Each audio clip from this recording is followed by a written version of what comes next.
Alright, just looking at a couple of the challenges to get the exhaust system off. These are on rubber hangers. Should be easy to take off right, but I've got a feeling it's not going to be. I'm going to get some tire lube, which is used for getting tires on and off rims, and I'm going to apply it around here, see if that makes it easier to pull this off. This is welded to the chassis, so it's not coming off. This one's on the exhaust pipe. Also, this sensor runs back inside the frame, so I'm wondering where the electrical connector for that is. Maybe I can just unbolt it here and leave it dangling, although I don't know how many turns that's going to put on the wire harness, if it can handle that many turns. That's not good. Otherwise, there's a clamp down the back end, right about here somewhere. You can see it past the glare. Maybe down there. That'll get that end of the exhaust off. And then this end of the exhaust. There's some bolts up there. We're looking at the front side of the main cross member here. These are all 14mm bolts, by the way. And you can see the exhaust flange with the spring attachments. The bolts sticking out the other side are kind of rusty, so I'm going to have to spray those. I've only got WD-40, we'll see if that works. Help get those bolts out. The bracket holding the mount to the engine, right here, this is one of them. That bolt is hidden nicely by the cross member. So if we have to take that bracket out, that's going to be quite the task. There's more bolts up there. You just see one there peeking out. Right, I've got some tire lube on here. You see I got this one off. I put in a flat bladed screwdriver into the hole from behind, worked it through, got it ahead, pulled it over. Right, this is the other clamp at the back of the exhaust, right by the fuel tank. It's 12mm. I'll get some lube on it and take it off. Yeah, it was a little tight, rusted on, but I found that the bolt actually comes out. I'm not sure if this nut isn't welded on or something. It seems to be stuck in position anyway, but undoing the bolt seems to do the trick. Okay, so there's the clamp. I did have to take this bolt all the way out, and the nut is fixed on this side. So, or it's stuck on, one of the two, rusted on or fixed. So the back end of the exhaust pipe was a bit harder to get off because it's got this long pilot on. And also there's this weird spring type seal which I think had rubber on it. That's what all these pieces are. It's really weird, this seal. It's like a spring.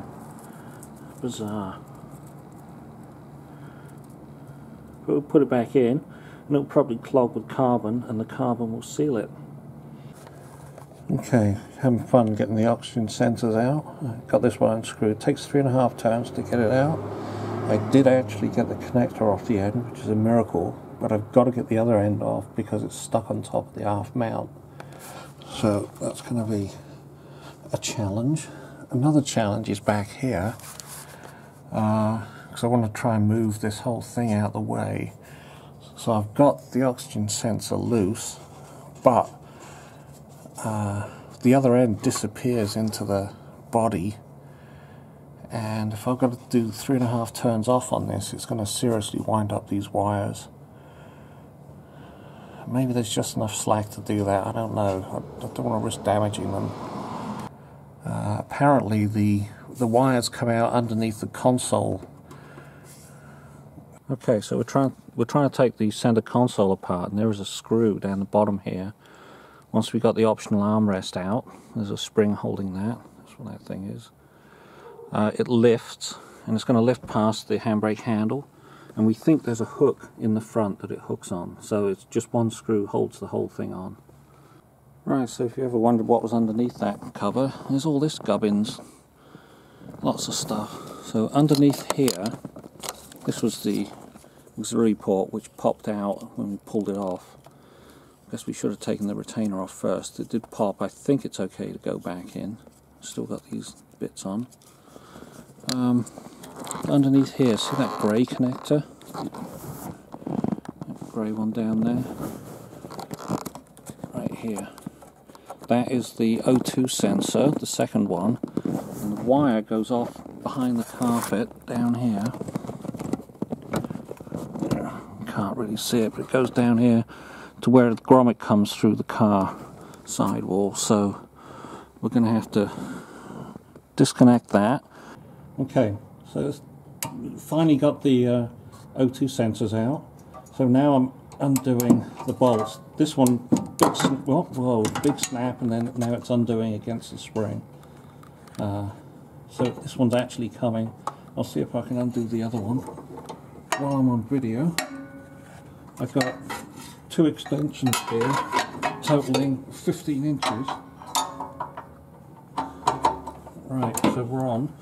See if I can get this one off. Yep.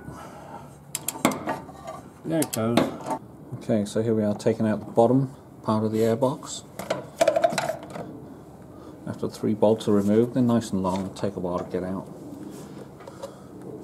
So look down there. The mount is down there somewhere.